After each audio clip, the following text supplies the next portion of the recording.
Hey everybody, Nick Espinoza, your chief security fanatic here, and today we are actually talking about online privacy laws here in the United States because they're a bit of a mess right now, and here's what's going on. This is coming from Politico, and I think this is actually an important one, so heads up if you're a U.S. citizen. A broad bipartisan federal privacy bill died in Congress last year, and that has now quickly become the template for a state-by-state campaign to enact basically new, tougher restrictions on how Americans' personal data can be mined and shared. Remember, we have 50 states here in the United States, and so this is basically a huge push. Now, lawmakers in both Massachusetts and Illinois are already proposing privacy measures modeled off after that federal bill, and Democrats in Indiana are using it as an inspiration to strengthen legislation that already has been proposed. We're going to see where that goes. The Democrats do not run the state house, and obviously we know that's contention, but then again, everybody should be agreeing on privacy laws. Sadly, we're not.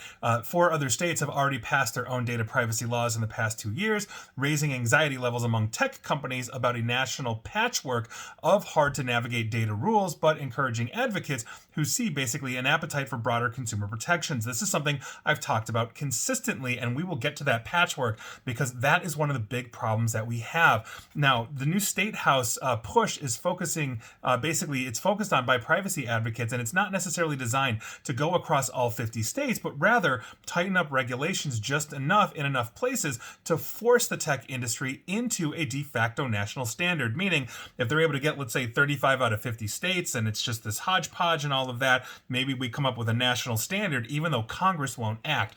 They are also hoping to enact a state-level privacy proposal system that aligns closely with what Congress did attempt to pass with the American Data and Privacy Protection Act. In other words, regulations that would limit what data companies can collect and share, create a data broker registry, and establish new rights for Americans to actually delete the data that they have on you. Now, they are playing catch-up, though, to industry-led campaigns that basically have made significant headway in several states, including Virginia and Utah, where weaker laws were enacted over the past 2 years. The Electronic Privacy Information Center, which is a DC-based nonprofit, is at the center of the multi-state House push among privacy advocates to strengthen these laws. That group has been pressing lawmakers in Maryland and Michigan to introduce state versions of the measure to basically make as many inroads into states as possible. Now, they're leaning on the bipartisan origins of their new bill, which basically Representative Frank Pallone, Democrat of New Jersey,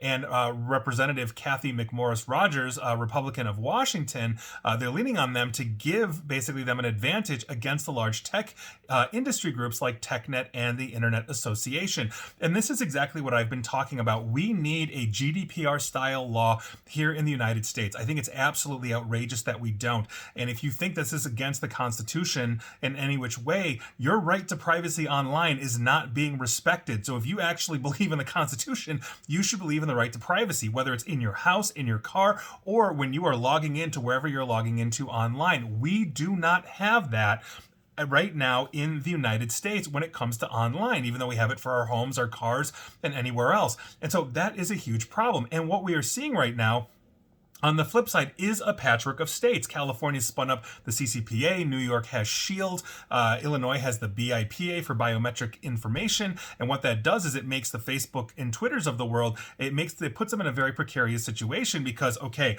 state 1 resident has these laws, state 2 resident has these laws, state 48 resident has these laws, and on and on and on. We need a national standard, and they have been working night and day, meaning the Facebooks of the world, to basically get something there where there are so many loopholes that they can essentially just drive right through it and continue to data mine and make profit. Understand that the commodity that most of the internet runs on right now, big tech, Google, Facebook, Twitter, take your pick, is data mining you to sell it to others.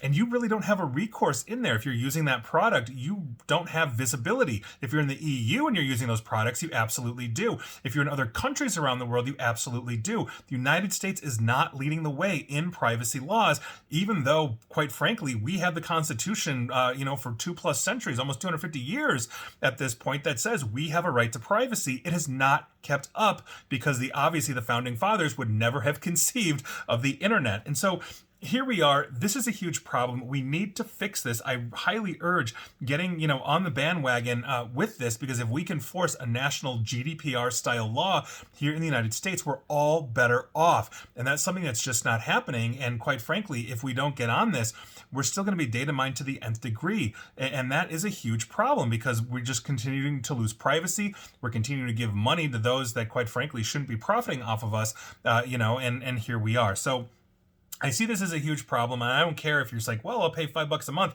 not to get data mined, or it should be free and I won't get data mined. Whatever your thoughts are, the bottom line is you have a right to privacy in this country. That right to privacy does not extend online in the way it should, unless you're in a handful of states, and it should apply to every single person here in the United States, regardless of the state you're in. And that is your news of the day. And please like, share, follow me here on Facebook and Twitter at NickAESP. And please feel free to subscribe to me at YouTube as well. And as always, stay safe, stay online, and please attempt to stay private.